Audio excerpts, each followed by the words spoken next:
obviously we need to take it back. But I had an idea early in the year when there was a discussion about scaffolding and having a wrap around it, that instead of something fairly standard like the photo of the building or something like that that's often done, that we could work with street artists and do something entirely different that you wouldn't expect to see at a National Trust property. We're trying to do something very different here, and for me this is a really clear marker that Croome isn't an average National Trust property, and the projects we're doing are not ones you'd necessarily expect. So I went to Upfest in Bristol and talked to Stephen Hales about artists that I'd seen online and artists I might like to work with. Brought in at Croome to curate artists onto the wrap that you see behind us. It's been a project going on for about 10 months now, and kind of bringing urban art to rural Britain.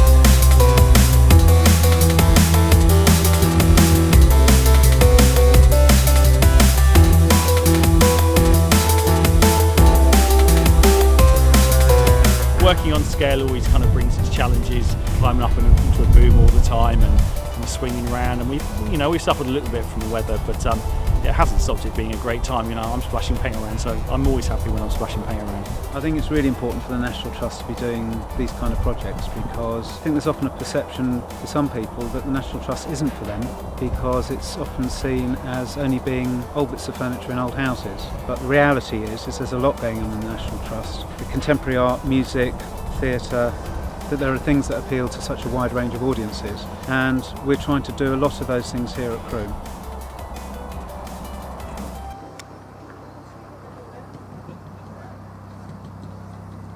And it's just amazing to take a grey or a stony wall and convert it into something that's bright, interesting and talks. You look at it once, you don't see the whole thing. You stand there and look at it for 5 minutes, you start to see a lot of other things. All the canvases will be changed from a blank white sheet into something pretty impressive. And down the bottom I'm just doing the murals underneath the building to attempt to make the building look like it's floating a little bit. Oh my God, here we go, look! You've taken my throne! You're following me to the bogs next, this one, will you? Wait and see. Yeah, this is like the biggest piece that I've ever done, so it's an experience, to be fair. It's trying to get like really smooth, crisp lines, because obviously when you're doing a smaller piece you can do it all in one go, whereas here you need to kind of think of where the line's going before you actually do it, which is a bit tricky but good fun. It's actually to do with the schoolboys that were here in the 1950s, I think it was, after the war. It was a school run by nuns, so we wanted to implement that into the piece as well. While renovating a large property like this, you can do something really, really interesting. The general public they enjoy it. When you take kids off the street, give them a paintbrush, you'll be amazed how much talent there is out there. There's a lot of talent out there, man. As you're walking along that path, it goes from being, wow, that's massive, to wow, that's small, to wow, that's massive. Always drew, like drawing, copied comics and things like that. I've met some graffiti guys in Bristol. They sort of really like my work, so they really encouraged me to go out and sort of paint and just sort of documenting the history of the area. This is to do with Maria Gunning. She's like really sort of glamorous and young, and like everyone was like, oh, she's amazing, she's really beautiful. I think they used a lot of lead in like the makeup. Basically ended up burning her face off, making loads of blisters, and she died at like young 20s basically.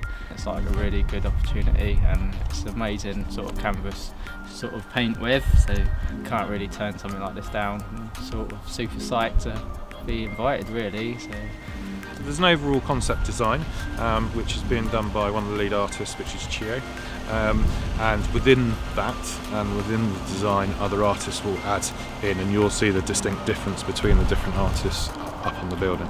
The difference between the concept on paper and the finished piece, I think a lot of people didn't really realise just the size and scale of it, and seeing it in the flesh, people got it, understood what it's about and why it's worth doing and why it's worth doing at this scale. I think it's really nice that National Trust are kind of going out on a limb. I don't suppose it's the sort of thing that most National Trust members would dive in and be kind of into the street art scene, so it's really nice to merge something which is fascinating along the history side with a different subculture. And I think that the National Trust members are maybe some of the last bastions of people that see street art and graffiti as an act of vandalism. And I think society now is changing very quickly, and as artists we're getting approached by councils and people in authority that are embracing what is can only be, I see, as a positive thing, that to brighten people's environment and to make positive statements. If we can change the minds and we can show people that actually